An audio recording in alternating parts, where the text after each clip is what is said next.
I have here drum roll, please.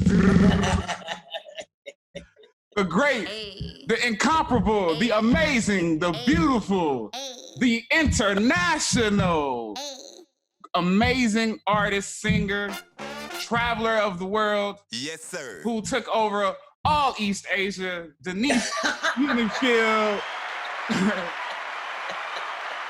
Awesome. Oh, that's funny.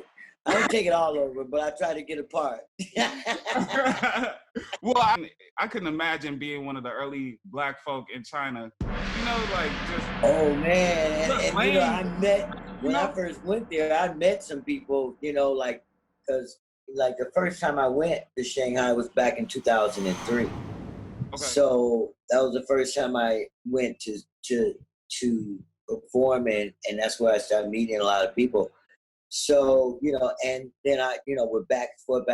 Then I wasn't there for a long time, and then I came back, and then I was just there. So, but, you know, I've always been in Asia, you know, Southeast Asia or either China. So it was like cool. But I did want to bring something up because, you know, speaking on the more stance and stuff, and I do have to tell you, I did nationalize. So I'm still using Denise Mendenfield as, you know, stage name more or less, but I've changed my name. I've claimed my heritage. Hey. So it's Daya Denise Day L. Now. Daya Denise Day L. Right. Hey, the 3Ds. Yeah. The 3Ds. Hey. All right. I wanna get into that actually. I wanna get into that, but can we go to the beginning of who Denise was, where she's from, and what was her early stages of life? Let's go. Can we get into that? My early what?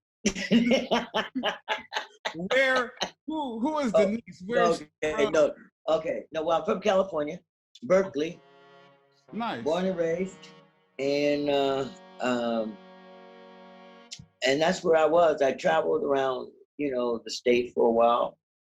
I started in music early on when I was young, in the 4th grade. You know, we were blessed to be in I was blessed to be in an area around people, you know, it was very musical at that time. You know, there was a lot of great musicians, and the schools that we went through from elementary all the way up had beautiful music programs. So I was like, really, I came up in a time where it was just nothing but goodness. It was great growing up, you know. And so I started out as a flautist. I was playing a flute. Really? And, yeah. I played flute for about 8 years. I carried it for a while, you know, like 8 years I played consistently. Then I got more interested in singing. So I kind of abandoned it. But I picked it back up a little bit every now and then, you know.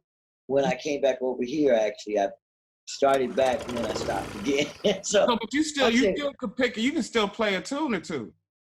Yeah, I can still do something if I pick it up. I mean, I know my notes, I guess. You know, you don't forget all fingering. It's just still there, but I just haven't. My teacher always used to tell me, you need to play while you sing. And I'm like, no.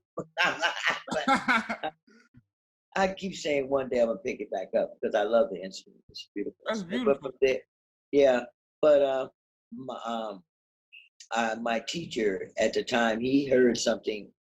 I mean, I always loved to sing. I didn't know I was going to be a singer. I never thought about it being that. But he heard something in my voice that he wanted to push. So he started putting me in different spots and singing versus just playing all the time. Yes, sir. So that's how it started. And the rest is history. And I've just been, you know, kind of pushing on, persevering from that ever since.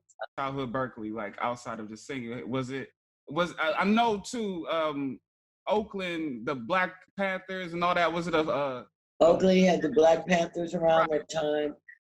Coming up in Berkeley was very diverse because it was a college. With it being a college town, you know, we were surrounded by all kind of people, you know. I was part of when the first integration, quote unquote integration, started, where they were busing the Europeans from in the mountains down to the flatlands and busing us from the flatlands up there. You Right. know, this exchange. So I was there when all that happened. You know, like you know, I grew up where they were fighting for the civil rights and all of the stuff. Now, a lot of the stuff I remember hearing about. Some of the stuff I remember, I didn't necessarily just participate in, but I was around at that time. My biggest memory is like, I mean, I understood the Martin Luther King situation, and I was like in elementary school when he got killed. Okay. So, you know, I understood all that and the Kennedys. But for me as a child, I always say, I think it was, I had a great childhood. I'm not gonna, you know, I might not could do the things that I felt that I wanted to do as a child because I was always so ambitious, and my daddy was like, He was strict. He wasn't going for it, you know. Yeah. And then my mother was very, very religious. So between them two, I want where I really wanted to venture off, I could, you know, as much as I Gotcha. really want. But I ventured enough.